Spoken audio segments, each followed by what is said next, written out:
This is everything you need to know about children's picture books. And assuming that your book is going to have words and not just pictures, you're going to want to consider what voice you're going to use.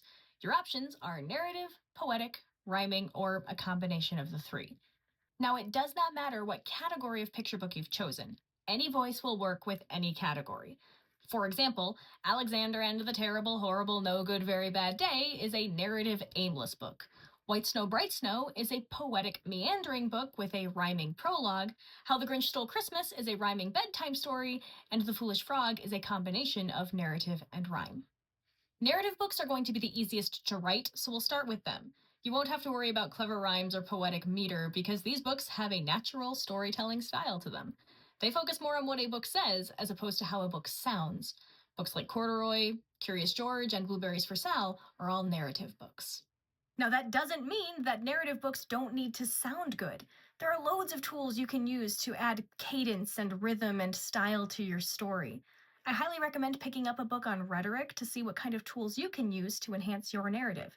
My personal favorite is The Elements of Eloquence by Mark Forsyth, but PG-13 disclaimer on that one.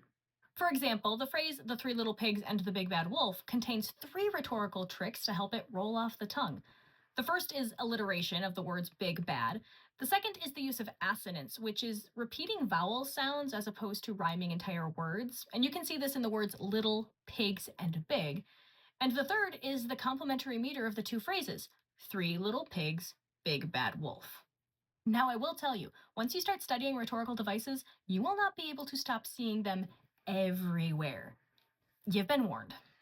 Another useful tool is the rule of three. Corduroy explores three new areas of the department store.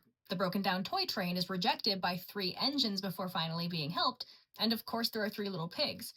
So if you're kind of stuck as to how to pace your story, try experimenting with sets of three. And pacing is very important to keeping your story audibly interesting. Books with lots of text can do this by varying their sentence structure, and many books will utilize font choice and word placement to direct the story's flow.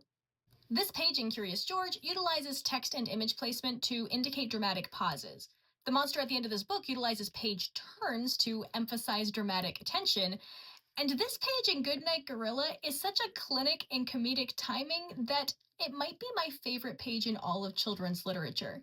I can only hope to one day create something as clever as this page right here. Now, these rhetorical devices do not just apply to narrative books. They can be used on anything that has words.